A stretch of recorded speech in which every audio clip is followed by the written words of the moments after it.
Hey guys, my name is Pierre from CanAm Spyder Accessories.com and welcome to the Spyder Shop.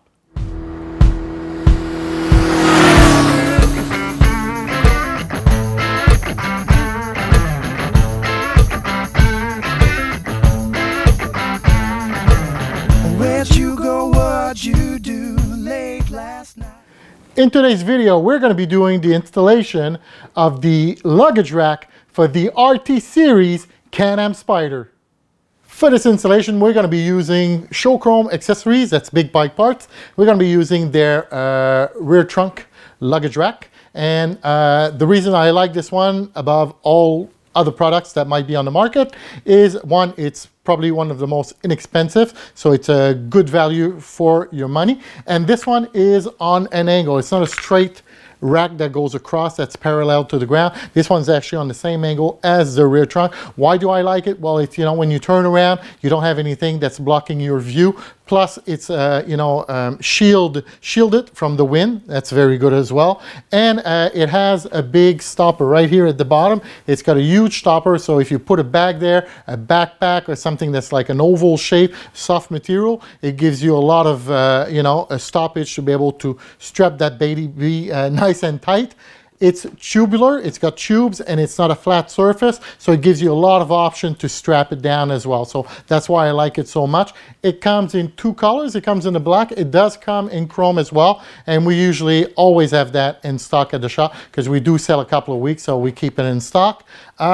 Installation. Let's get started. We're going to do this in two steps. The first one, we're going to need a couple of things. You're going to need some masking tape, so go out and get some of that masking tape. It could be painter's tape as well, something you use for painting. You're going to need a sharp pencil. You're going to need a microfiber cloth, and also some rubbing alcohol. Why rubbing alcohol? Well, we're going to be using masking tape, and the rear trunk is usually a place where you shine it up. So if you use a lot of wax on there or other products to keep it shiny, it's not going to stick, the masking tape. So using the rubbing alcohol with your microfiber cloth, just wipe it down a little bit. All the places that we're going to be drilling. Yes, we're going to be drilling in your CanAm Spyder. I know you don't like it. You don't have to be worried. It's not something that I think that most people will mess up.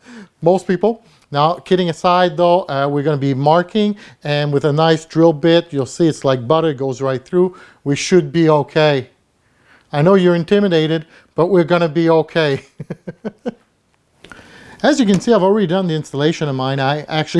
Somebody needed to practice and had a guinea pig for this, but I was actually surprised on how easy it was to install. So the first thing you're thinking, well, I'm buying this rack, I'm going to be doing the installation myself, I'm going to have to drill in the bike, and you can be intimidated by that, but to be totally honest, I feel very comfortable about doing a video about this, doing the installation, and having you drill it, because I think it's pretty much foolproof.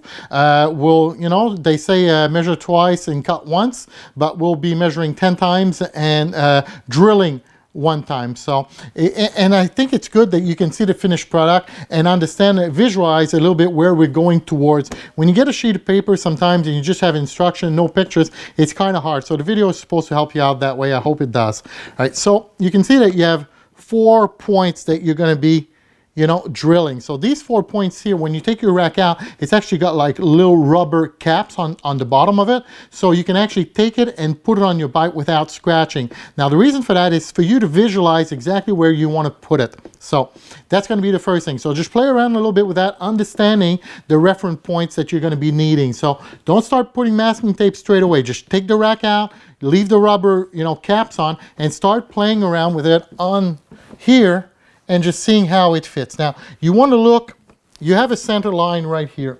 And with your masking tape, once you've put that, if you have an extra pair of hands, somebody can actually hold it, and you can just trace yourself a center line here. So first thing, trace a center line with your masking tape in middle of the BRP and in the middle of this V right here. All right, and that's going to be the first step. That's going to give you a reference point to line up with this piece here. Now the other pieces, when you got that down, you can pretty much tell where this is going to go and this leg is going to go. So this is where you want to put the masking tape. Put the masking tape there. Once you've done that, you're going to be able to line up and see where you need to put the masking tape for this one and for this one on the other side here. And the masking tape, once that's on there and that you got your rack there and you're holding it, now you can come and trace around the leg to make that circle 4 times. And that's going to be where you're going to be drilling. So play around with the rack, take your time, measure 10 times, drill once. You ready? Here we go. I'm going to go ahead and actually remove my rack so it's easier for you to follow me through the steps.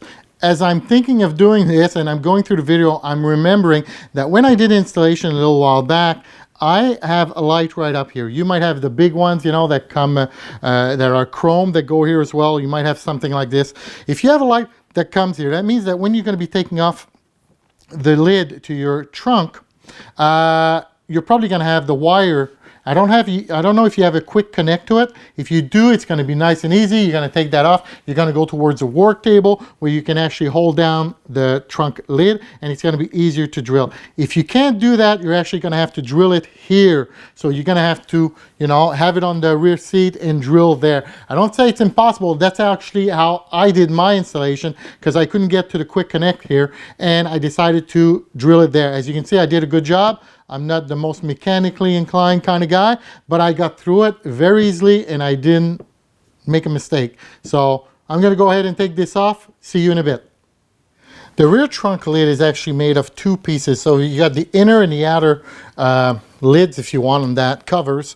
To be able to separate them, you're going to have 6 bolts on the inside here all the way around the center. And to be able to remove those, you're going to need one of these. It's a Torque 20 bit.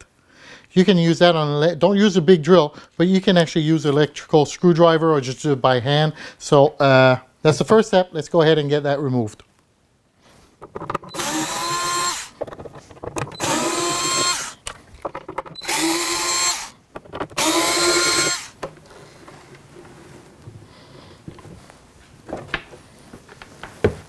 Hey, so I actually just learned something.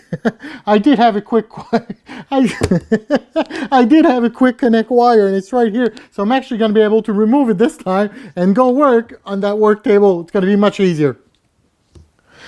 As I'm setting up on the work table, I've got myself a phone here. This is a great stuff you can see here. I use it. I really like it because it keeps everything, you know, from getting scratched on a table. If you don't have one, maybe put down a blanket of some sort.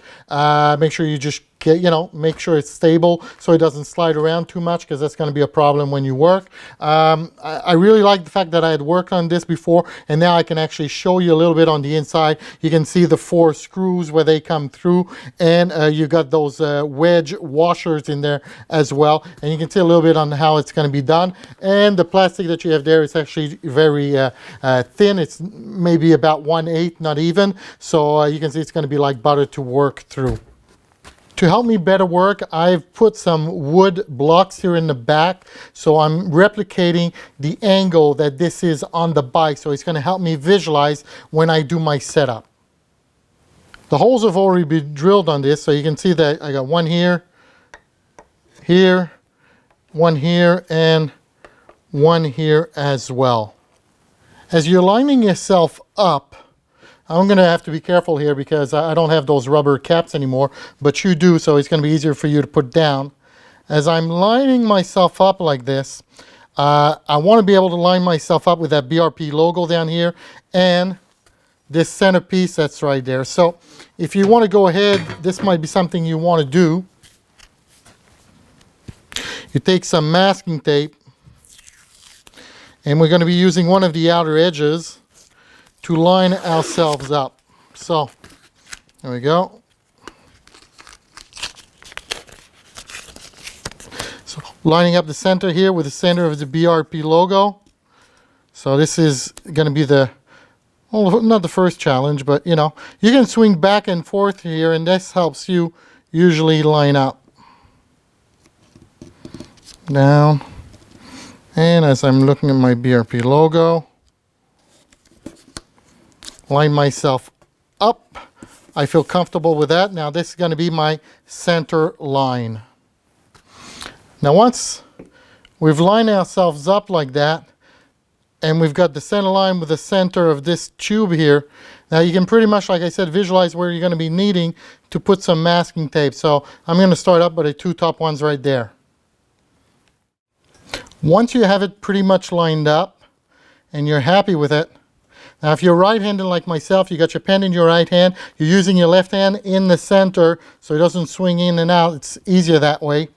And you're trying to line yourself up with the outer edge here, the outer edge here. So if you think that you're going to be like half an inch here, half an inch here, everything seems good. You're dead center here. So you want to go ahead and mark that on the inside. Do a little bit on the outside, not too much because it's going to move around on you. So you want to go nice and easy. And you can do the same thing for the bottom. Once you've done that, you can now go ahead and use maybe one of these washers and try to find your center of that. Mark the center. Mark center. Do the same thing here, and then we're going to be ready to drill. As you're getting ready to drill, now once you've found your center, you can use one of these little punch here with a pin so you can come and mark it. It will give you some place for the 5/16 because you're going to be using a 5/16 drill bit. Okay? And I've used that, but my strategy was use a small drill bit and then a little bit bigger, or even use one of these here. It looks, I don't know what you call these in English, but this drill bit here for plastic, it is just magnificent. It does a really, really, really good job, and that's what I use. I didn't want my bit to split, slide on me. So if you have one that's got one of these points on it, I think it's for wood, this would do a great job. But once again, I would go with a smaller drill bit, hold it there, make sure I'm okay, and then go a little bit bigger and a little bit bigger at that time. One of the tips I can give you for this is that do the holes at the top first. Not one at the top and one to the side. Don't do the bottom ones first. Do the two top ones. Once you've done that, you can then put your luggage rack there, secure it with these two here. That's going to be nice and tight. These are going to fall at the right place, and then you can come again and recheck one, with a pencil to make sure that you did do your circles and your centers at the right place. Now you should be at this stage where your 4 holes have been drilled, and we're going to go ahead and install the rack. For the assembly of the rack, you have this nice diagram here that's going to tell you exactly step by step how to stack them up. So it's right there. All you need to follow is for the top part and for the bottom part. Same thing for the screws that are going to go underneath.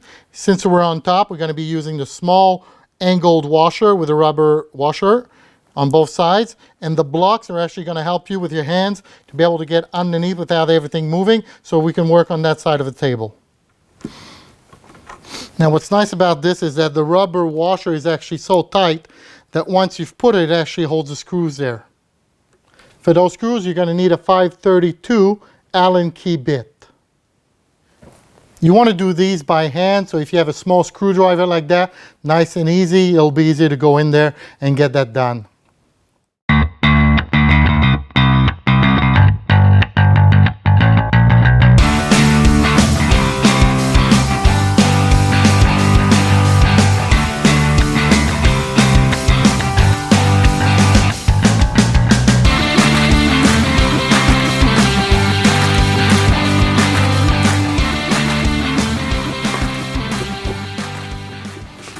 Finishing up the installation is going to be nice and easy. You just got to retrace your steps.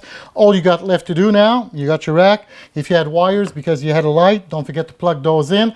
Go ahead and sit it down on the lid that's there right now. Put in those 6 screws with a torque 20 that you take off already, and you're done. If for any reason when you're assembling the rack and you're putting the screws right through those little legs there, and it doesn't go in, it's tight right from the start, it's hard to go in with a screwdriver, you know that your hole might not be centered, and that means that your screw is a little bit on an angle and wants to go like that, and it's not going in the threaded part correctly. Don't force it. You got a $30,000 machine here, so what you need to do is take just a little bit bigger drill bit and make all the 4 holes bigger. That's going to give you some play, and then you'll be able to put your screw in nice and easy.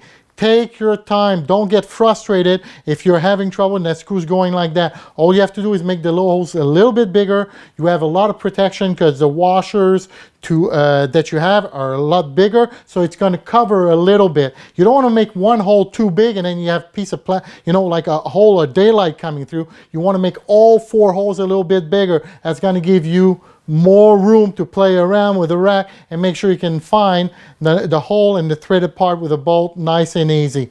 Take your time. $30,000 this bike. Take care.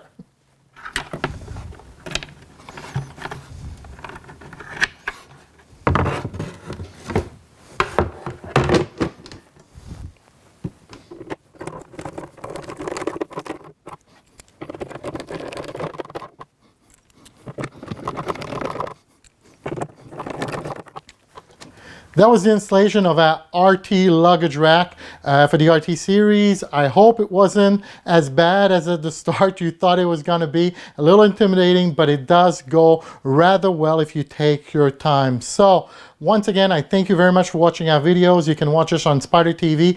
It's a YouTube channel. You can find all our installation videos there. We do sell the rack. Like I said, we usually have it in stock because we do sell a couple a week of those. We have it in chrome. We have it in black as well. And you can find us where? You can find us at CanAm Spyder Accessories.com.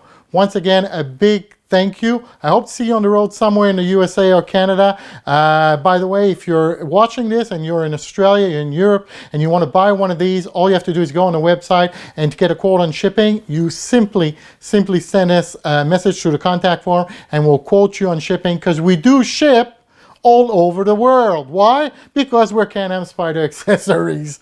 All right, guys, thank you very much, and see you in 2008 somewhere on the roads.